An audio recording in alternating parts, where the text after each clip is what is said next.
بسم الله الرحمن الرحیم.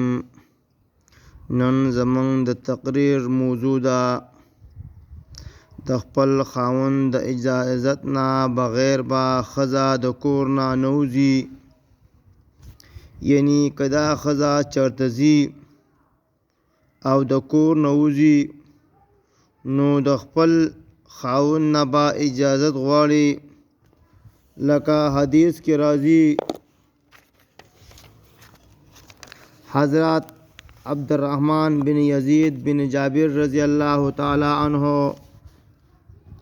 عبدالرحمن بن یزید بن جابر رحمت اللہ علیہ فرمائی ما د قاسم بن مخیمرہ رحمت اللہ علیہ نه اوریدلی دي چې د سلمان نه چې سلمان رضی الله تعالی عنہ تذکره یې کوله چې هغه خلکو مخکې کړو چې هغوی ته مونځ وکړي، نو هغه انکار وکړو تر دې چې هغوی مخکې کړو. چې کله یې هغوی ته مونځ وکړو نو وی فرمایل آیا تاسو ټول راضي یئ؟ هغوی وویل آو. هغه وویل الحمدلله، یقینا ما د رسول الله صلی الله علیه و آله وسلم نه اوریدلی دي چې فرمایلی درې کسان دي چې الله تعالی د هغوی مونځ نه قبلوي. یوه هغه ښځه چې د خپل خاوند د اجازت نه بغیر د هغه د کور نه وځي. دویم تښتېدونکی غلام یعنی مری. دریم هغه سړی چې خلکو ته امامتي کوي او خلک ترې نفرت کوي. دا حدیث اخرجا ابن ابی شیبہ فی مصنفہ 558 صفحہ باب نمبر 3 کې راغلی دی. د عبداللہ بن مسعود رضی اللہ تعالی عنہ روایت ته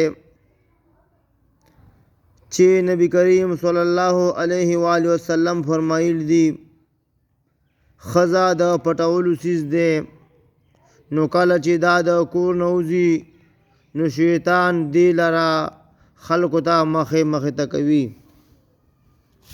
یعنی د خلکو نظرونه دې ته راوړي.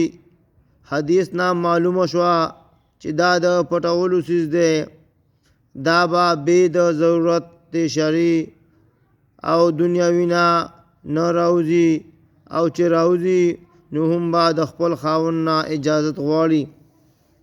بله دا چې وروستو را روان دي چې نبی صلی الله علیه و آله وسلم فرمایي چې خاوند یې په کور کې وي نو د هغه د اجازت نه بغیر به روژه نه نیسي، نو په روژې نیولو کې به د هغه نه اجازت غواړي، نو د کور نه بهر وتلو کې خو به خامخا غواړي. او دغه طریقه د امت د میندو او د رسول الله صلی الله علیه و آله وسلم د بیبیانو هم وه، لکه د بخاري او د مسلم هغه اوږد روایت لکه د افک واقع والا کې راځي. عائشہ رضی الله تعالی عنها فرمایي اے د الله رسوله ما ته اجازت راکړه چې زه والدینو کره لاړه شم، او دغه وخت ما غوښتل چې زه د هغه یعنی والدینو نه د دې خبر تحقیق وکړم، نو رسول الله صلی الله علیه و آله وسلم ما ته اجازت راکړو. د سالم بن عبدالله رضی الله تعالی عنهما نه روایت ته هغه د خپل پلار نه روایت کوي چې نبی کریم صلی الله علیه و آله وسلم فرمایلی دي کله چې تاسو کې د یو تن بیبي د هغه نه جومات ته د تلو اجازت وغواړي نو مه یې منع کوئ.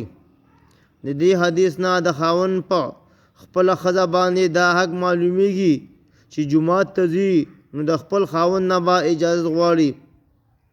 اوس لږ سوچ وکړئ چې جومات ته به د خاوند په اجازت سره ځي نو د دې نه علاوه مقاماتو ته او د ضروریاتو دپاره د وتلو اجازت خو به خامخا غواړي.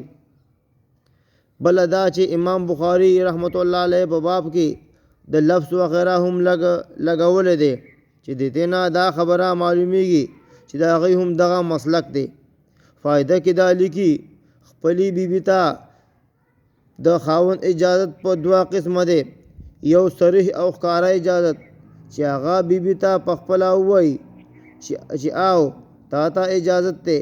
دویم عرفي او رواجي اجازت دی چې هغه سره پاره د کور نه وتل چې عرفي رواج او معاشره کې معروف او معلوم وي او خاوند ته د هغې پته وي، نو په داسې حالاتو کې د خاوند صریح او ښکاره اجازت ته ضرورت نشته، ځکه د هغه د عرف نه عام رواج دی، ځکه د هغه د طرف نه عام اجازت دی. په وجه د دې دا خبره په عرف کې عامه ده.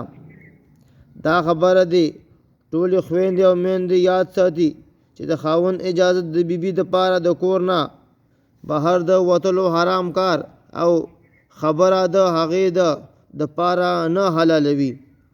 که چېرې خاوند خپلې بیبي ته اجازت ورکړي یو ځای ته د وتلو یا د تګ، نو د دې مطلب دا نه دی که چېرې هلته څه ناروا کار یا خبره کیږي د دې دپاره چې د دې لپاره به په هغې کې شرکت روا وي، ځکه چې خاوند اجازت ورکړی دی. نو خاوند دې ته صرف د وتلو اجازت ورکړی دی، حلال دې لا نشي حرامولی او نه حرام دې لا حلالولی شي. الله تعالی دې موږ له په قرآن او په حدیث باندې د عمل کولو توفیق نصیب کړي. السلام علیکم ورحمۃ اللہ وبرکاتہ.